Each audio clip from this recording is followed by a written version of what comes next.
Hello, everyone. I'm Shukrita Sankaran from Mumbai in India, and I'm a storyteller. I love writing stories, especially therapeutic stories for children and young adults. I also write poetry, and I'm also a facilitator for building resilience and empathy through storytelling for children. And today I'm going to, um, narrate a story that I've written. It's called Navigating Shadows, a story of healing.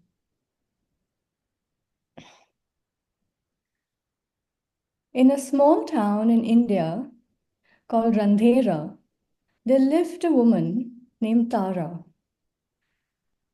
Tara was very well to do in life. She was having a good job. She had friends and everything was seemed to be going good for her. She was middle-aged, she worked in an ad agency, and on the surface everything was perfect. But as the years rolled by, somehow Tara's enthusiasm diminished. Suddenly she started feeling like something was missing, like she was not being able to reach her potential. Something was holding her back, but she could not point out what that was. And as time passed, slowly, Tara's persona also started diminishing.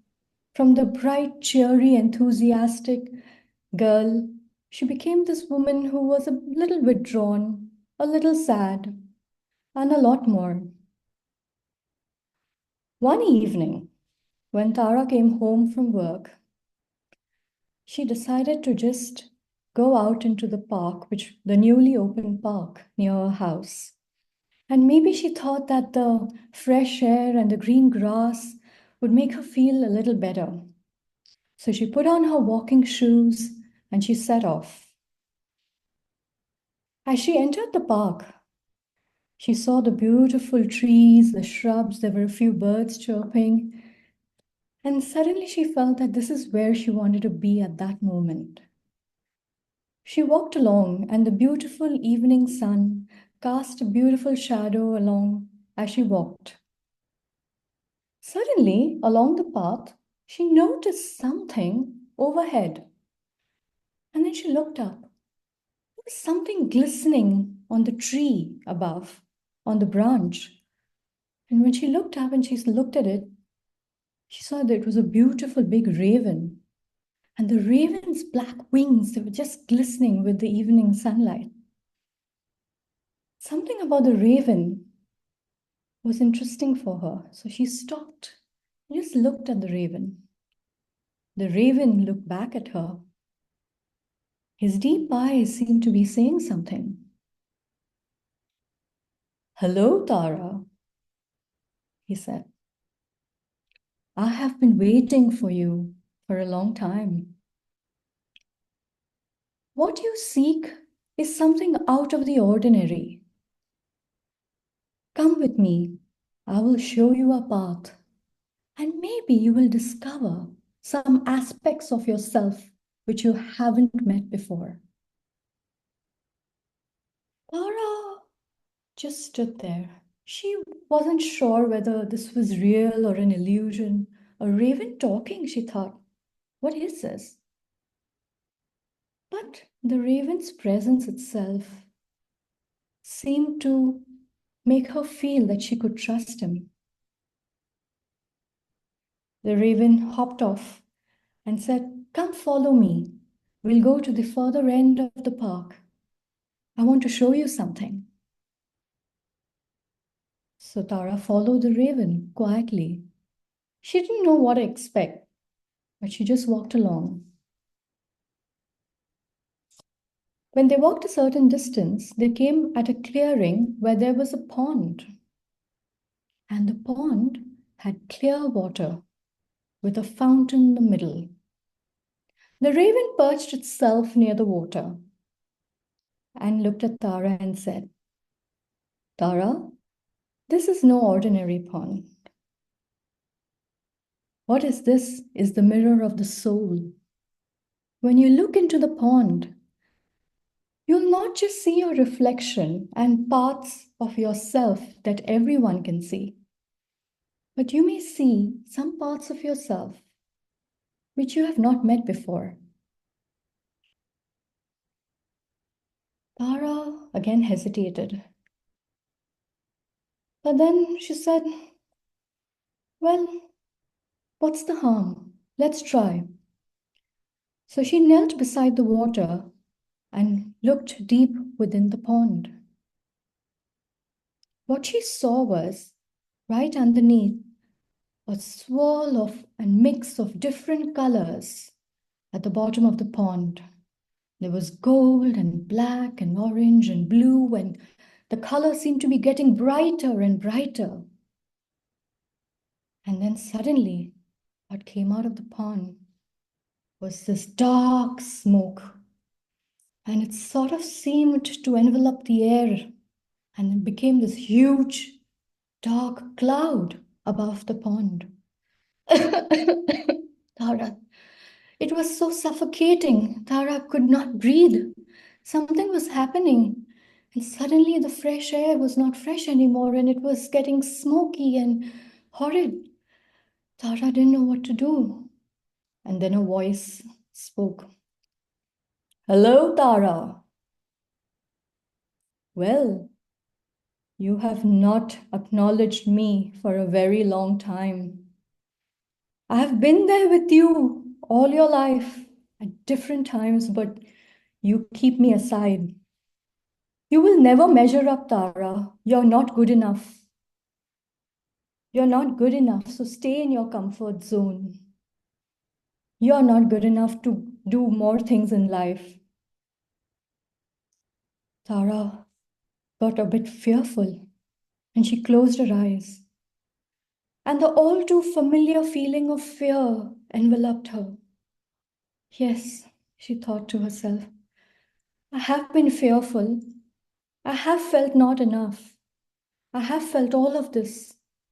And when she closed her eyes, she saw all the different scenes of her life when she had felt fear. When she was afraid to show her report card to her parents, or when she tried to go rock climbing and she couldn't come down the hill. And so many instances, her first day at her job, she had felt this fear. And she knew all too well this feeling. And it seemed to choke her and suffocate her at that moment. And then, as the scenes went by, something else happened. She opened her eyes and she looked at fear and said, well, thank you, fear, for teaching me the lessons I need to learn about myself. But I have also known that there have been times in my life where I have pushed through you. I have tried to overcome you. And I know that I have the strength to do that. So thank you, but you may go now. And even if we meet each other at any other point in life, I know what I have to do.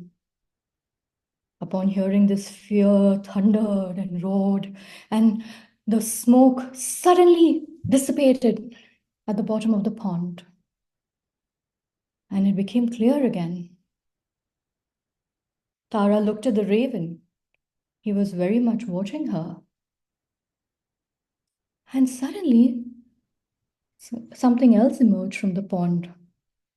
Ooh, it was hot. Something hot was coming up. And it was a flame that became larger and larger and larger, orange and yellow. Hello, Tara. Oh, I have been wanting to tell you this for a long time. You have suppressed me time and again. You are a people pleaser. You do everything for others. But when I have been around, you have pushed me away. And today I want to tell you that. Tara closed her eyes She could feel the heat emanating from the flame. She took a few steps back and she felt that she knew this feeling. It was anger. She had felt angry so many times in her life, but she didn't express it. She wanted to show that she was very calm and composed and that everything was okay with the world and herself and everyone around. But it wasn't that. Her anger was teaching her something. She closed her eyes, and again, many scenes came into her mind of different times when she felt anger, when boundaries were crossed, and when she felt she needed to stand up for herself. And then anger again said, "Oh, Tara, you cannot stand up for yourself. You are too weak. You are very weak, Tara, and you will be that way." Tara again thought to herself, "Oh, wait, I I acknowledge that you're there, anger. I understand now. You were there for a reason.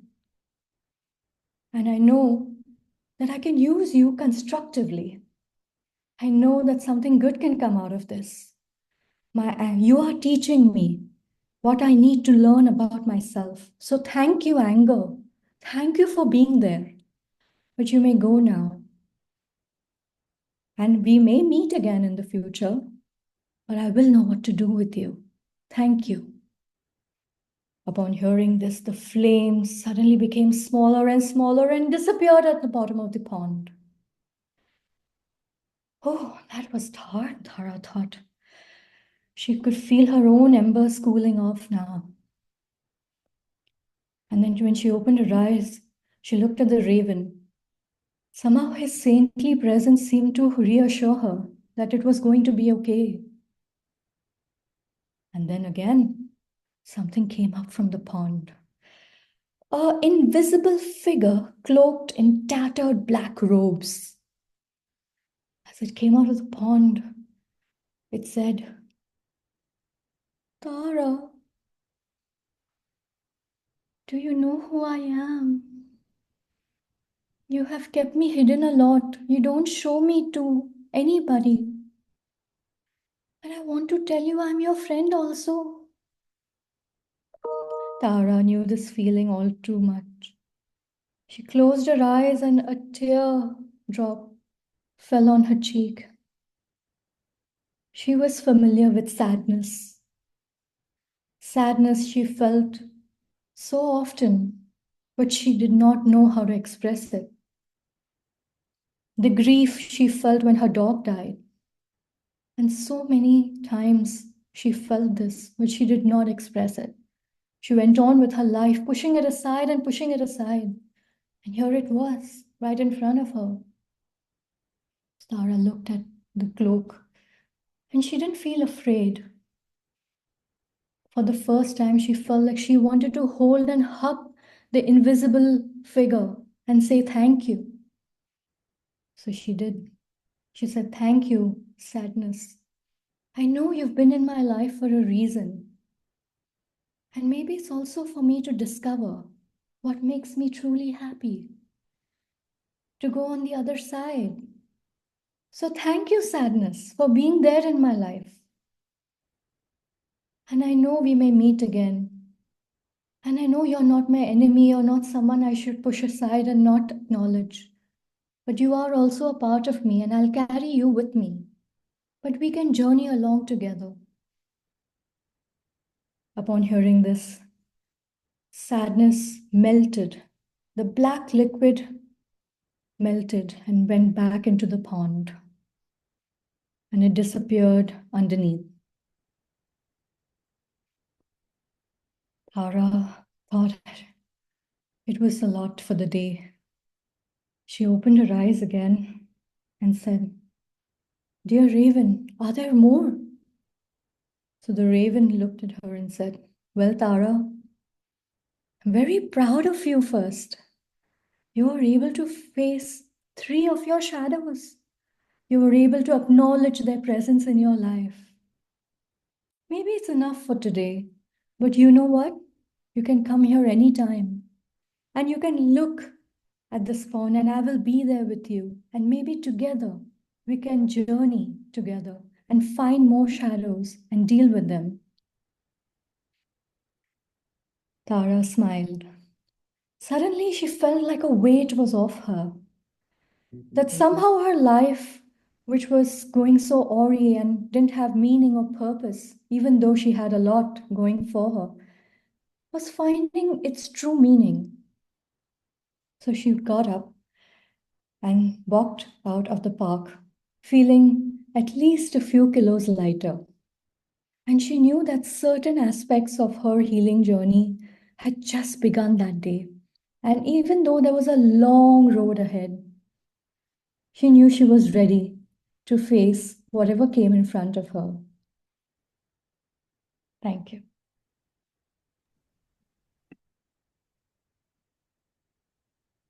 Okay, thank you. That was wonderful.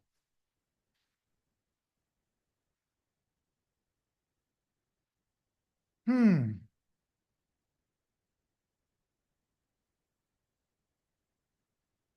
Anybody, any thoughts, comments, questions? Well, Do you? I'd like to jump in to just say that was lovely, and that it brought to mind, of course, the season that we're in. It brought to mind A Christmas Carol with the three spirits that come to Scrooge, although very different. But that's one thought that came to mind. But I was just curious to hear, is this a story that you use like in individual with individual people, or what kind of response do you get to the story, especially in healing environments? To be honest, this is the story I have not yet narrated to anyone. This is Oh, fresh off the block. yeah, Yes. yeah. But my other stories do have certain elements which indirectly, sort of address certain issues. But I thought this was a good way of getting, things out where one can acknowledge aspects of themselves, or, like self-acceptance, main thing. Um, so yeah, I wanted to narrate it first time here, and I've not yet put it out anywhere yet. So What kind of bird was it? Raven. A raven. What are your Mm. associations with the raven? In India, somehow I just feel that they have a spiritual significance. The raven being there. Of course, many people feel that it may not be a good omen, but I somehow feel that it can be certain things which are associated with it. It can be the other way as well. So it's just a beautiful bird, and I felt that why should we associate the raven with something maybe ill happening? Why can't we associate it with wisdom or something beautiful? So So it is sometimes associated with a negative. yes, Really? it is. But Yes, it is. crows seem to be pretty positive. People often, I see people giving food, leaving food, and they kind of imply Yes, that the crow is like their ancestor. yes. But So there's a connect between like the crow somehow gives your message from the material or this world to the other world in some sense. So yeah, so a raven is like a crow, right? But yeah, a little bit yes. bigger, I think, a little stronger. Mm-hmm. Mm-hmm. Hmm. Well, what you just did is similar to what is done in psychodrama and storytelling therapy and Okay. various forms of role playing, where we personify an attitude or a voice within us or a feeling Mm-hmm. within us, the feeling of fear, the feeling of anger, the feeling of sadness, and we personify it and address it as a character. So Mm. you did that kind of role playing in a story, not in a role playing session, but in a story. And your mention of shadow that you face these three shadows. Of course, that is a term from Carl Jung, Yes, yes. who I says have that been, yeah. you've been reading. Yes, so I have, because I do use a little bit of like inner child healing and a little bit of shadow work Mhm. with the patients, with the clients I have, and it really does help, and a little bit of expressive arts to get them to Ah, a so little bit of self-awareness. So these clients, are you training them in storytelling or storytelling therapy, or what do you call it? I call it resilience and empathy through storytelling. Oh, I think it's getting. Sorry, can I just put on the light here, please? Just one It's fine the way it is, but okay. more. Okay. You're in the shadow. Yes, sorry. I myself So went into the shadow. resonance and empathy, Yeah, resilience. Resilience. resilience and Yes, empathy. resilience and empathy through storytelling. Mhm. I call it the REST process. And it's basically, like where children and young adults are allowed to express themselves by them telling me a story, Mhm. through which I get to sort of understand where they are coming from. And then I create a story to help them heal, but sort of like a therapeutic story, which is not which doesn't have any direct message, but something like this which will work on the subconscious. I I call that storytelling therapy. Okay. But I'm sure there are many names for it. Wonderful. Yeah, thank you. And this thing of personifying these different voices and telling them, thank you for coming. And I know you're a part of me, but I'm not going to let you dominate me. That Mm. is related to what is called cognitive behavioral therapy, where people Mm. are trained to recognize a negative thought that is not constructive, that is just going to bring one down, and refuse to be dominated by negative thoughts. Yes. And It's mm, mm, somehow I felt like awareness of basically sometimes just being aware of what we are going through, or just, being able to express it even with a drawing or with color or in whatever form, or even by telling a story. mhm. The awareness is the important part, which can lead to healing. We don't need to change aspects of ourselves, but just by knowing it is good enough. It will dilute and it will sort of, find its way, some way. So Well, that's some clients will also benefit from thinking about their childhood and what right. happened, and if they need to get over some kind of trauma. Some Sure. people need that, some people don't. Sure, sure. So it's healing on all levels. And I think the story I created specifically for people who don't want to face or who want to avoid or not happy with accepting aspects of themselves. Hmm. So you'll tell them this story, and then that sort of encourages them to create a similar story. Yes, it makes them think about their fears, or what the times when they have felt anger, just to know, just to like pause for that moment and know that they are feeling this and it's okay. It is okay to feel this anger. It is okay, and this anger can be more productive than destructive. So, Mhm. that's why I put in that. Or whatever we are feeling can be used to build our own inner reservoir in some sense. Mhm. When you first introduced anger and anger spoke, I thought it was going to be anger on the narrator's behalf, like anger against fear. But no, Mm, it turned out that it was anger against the narrator. yeah. So really was the Raven was the only character who really supported the narrator. Well, the narrator supported herself nicely, but the Raven also did. So the Raven was sort of in the role of therapist or facilitator, guide. Yeah.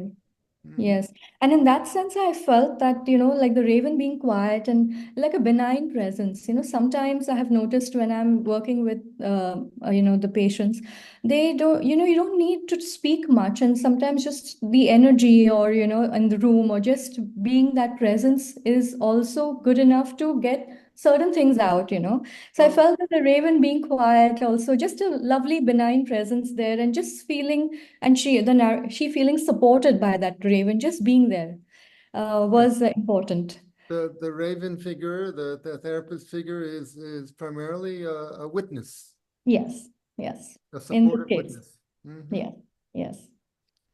Great. Well, you're deep into psychology. Look Yes, at that's you. my favorite subject. Wonderful, wonderful. Yeah. Nyana, did you want to say something?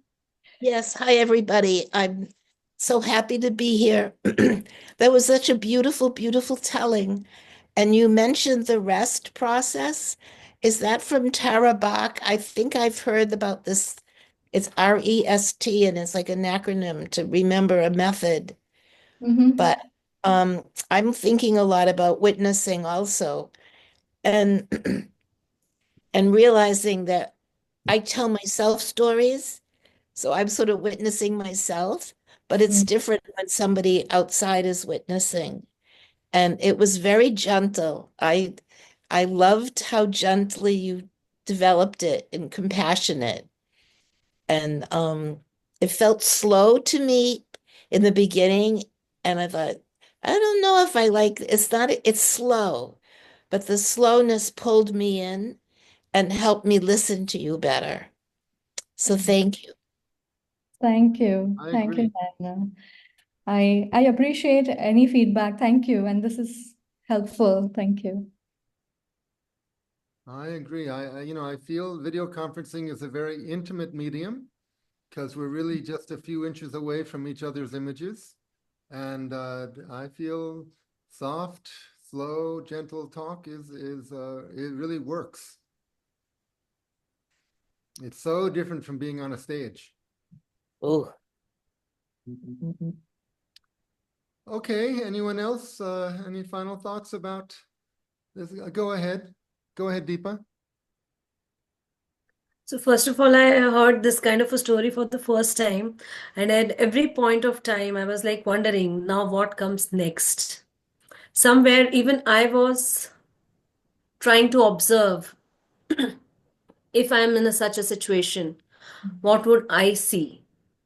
Like the unseen things that you have in yourself. So that was a beautiful story, beautifully narrated. Thank you. Thank you. Thank you, Deepa.